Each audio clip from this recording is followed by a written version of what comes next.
Now let's shift our focus to East Africa. Kenya has been rocked by deadly protests. Yesterday, people marched on the anniversary of last year's anti-government protests. Soon after the police clashed with them, they fired water cannons, tear gas and hit the protesters with batons. Then the demonstrators turned violent. Protesters lit fires on the streets and torched buildings.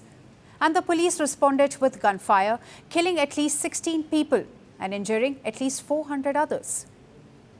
You see, Kenya faces a range of long-standing issues, from a struggling economy to police brutality. Now the youth of Kenya is demanding accountability, and anger is mounting against President William Ruto.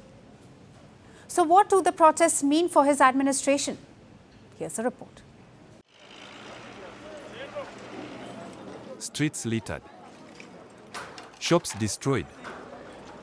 Plumes of smoke still rising from the buildings. This is the aftermath of yesterday's deadly protests in Kenya. Early on Wednesday, the police barricaded major roads in many cities and blocked access to key buildings with razor wire.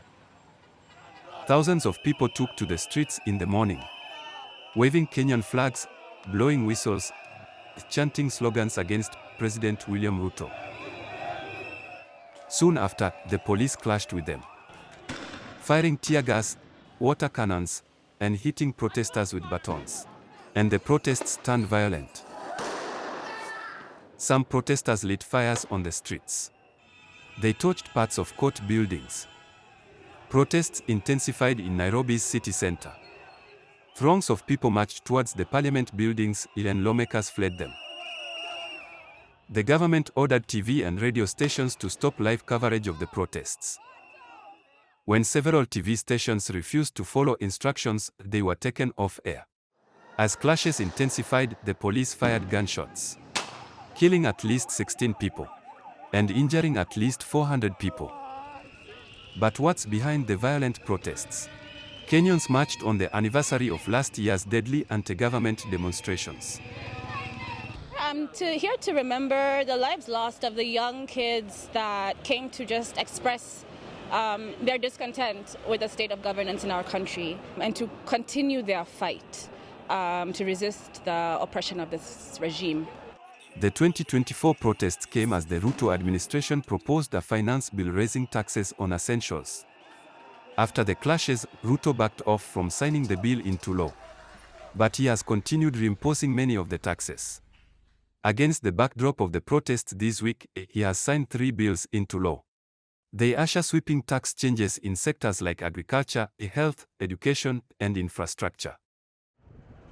But over time, public eye has shifted from the tax bills to bigger problems that ail Kenya, like spiraling debt, corruption, government scandals, rising prices, unemployment, and police brutality. And in recent months, the last bit has taken center stage.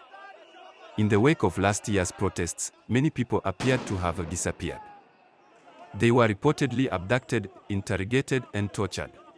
Then 2 incidents rocked Kenya this month: the death of a teacher in police custody and the police shooting of a vendor. Both incidents have inflamed public anger.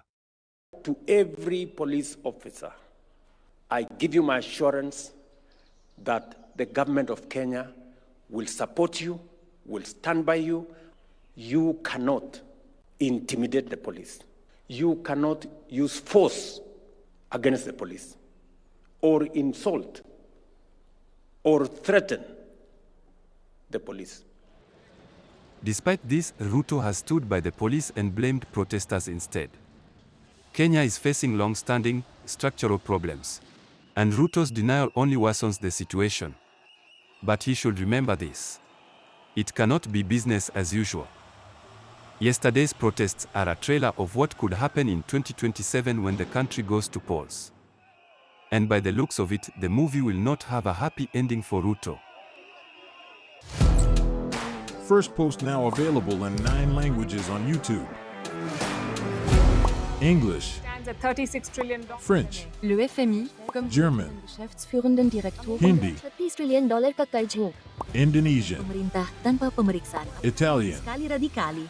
Japanese, $4 trilhões. Portuguese, Por causa do próprio balanço patrimonial. Spanish. Beautiful bill. Go to Settings, click on Audio Track and select a language of your choice. Be the first to know what's happening around you in your first language. Firstpost.